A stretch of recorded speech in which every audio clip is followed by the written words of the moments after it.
Hello everyone.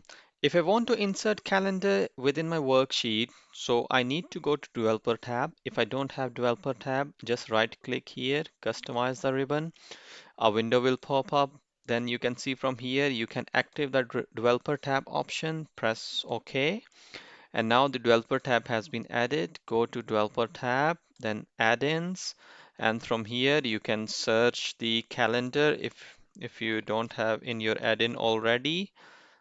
Search, and first one will come up calendar, add, continue, and now you will see it will start loading within your worksheet. So it has been loaded now. You can resize it from here and you can move anywhere within your worksheet. And if you want any date to pick, so just click the date and it will pick the date for me.